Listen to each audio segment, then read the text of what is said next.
I remember a friend of mine said once, he said, let us, use this as a metaphor. If we have huge, we were in a church discussing this, and he said, if we all stand up and hold hands, and imagine that there is a central point, we call it the divine, the God, or the truth. Now, in our interpretation, as a framework to judge our interpretation, every interpretation, does it takes us further away from that central point, or moves us closer? Because every interpretation will do one or the other. One or the other. If we interpret in a way that we are collectively getting closer and moving to the center, then we are on a right approach. Because ultimately, at least, and that brings us closer to each other. Not only that, in my text or my tradition, that is the essence of creation, the diversity that exists. Diversity is purposeful, and it's supposed to converge. We struggle to converge, to come closer together. That becomes the framework by which we judge ourselves. If our interpretation and struggle has led us to moving even one step closer, not to each other, but moving closer to the point, that they go hand in hand. Yes, you can't all be moving closer to the center without getting closer together, or getting closer together without getting closer to the center. The point is not to get close to each other. The point is to get closer to the center and allow the other proximity to develop on its own. But if we use this central point as a metaphor, as we move closer towards the center, we naturally come closer together. And as we come closer together, the only way possible for us to get closer together is to collectively move towards the center. So if that is the framework by which we judge ourselves, then this notion of literalist, non-literalist paradigm that we try to, and the continuum in between, yes, I agree with you that we cannot make a judgment as to whether they are right or we are wrong, or vice versa. But at least what we should do, be conscious of the consequence of our interpretation of the text. But going back to your metaphor of the circle, I've seen people who try to reverse the process, reverse the focus, thinking that if we focus on getting closer to each other, we will inevitably get closer to God. If they go hand in hand, either or, either way we look at it. I said, if we are moving towards the center, naturally we get closer together. And if we are getting closer together, the only way we get closer together is when we move collectively closer to the center. Well, there's another possibility, though. If you have a circle of people, and this group over here decides to get closer together, somebody over here gets more stretched, trying to maintain the circle.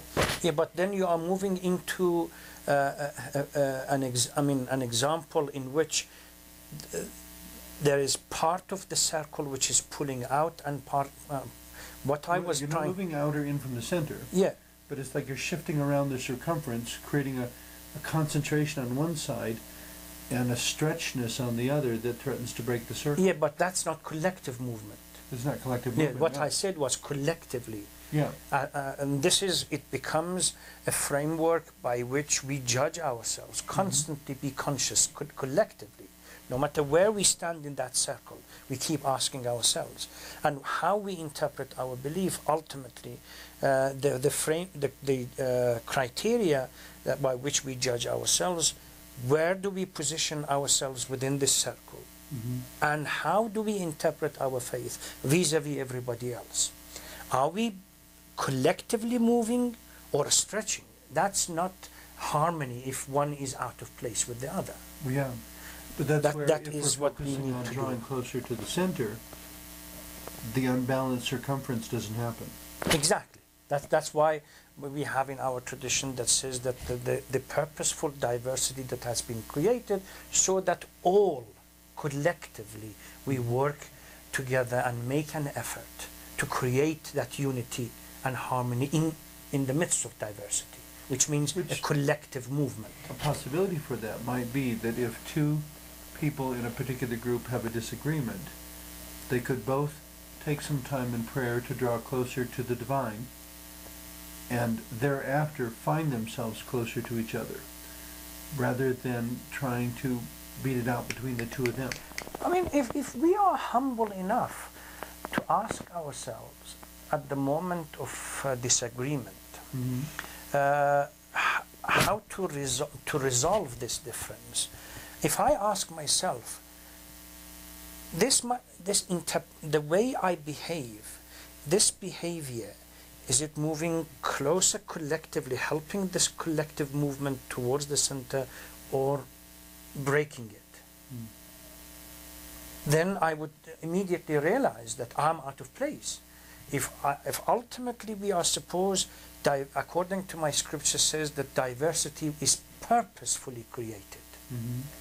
And the ultimate goal is for the collective, in its all multiplicity, to move towards unity and harmony, then every step as a scholar that I take, I ask myself, the conclusion, my views, is it helping the collective to move the center, or is it creating fracture? If it is, then I'm on the right path. It's a very important question for scholars. Yes, and if everyone not, else. then I have to reflect again.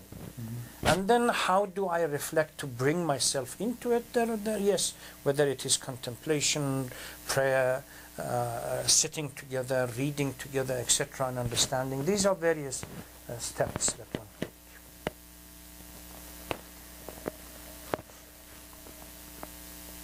So,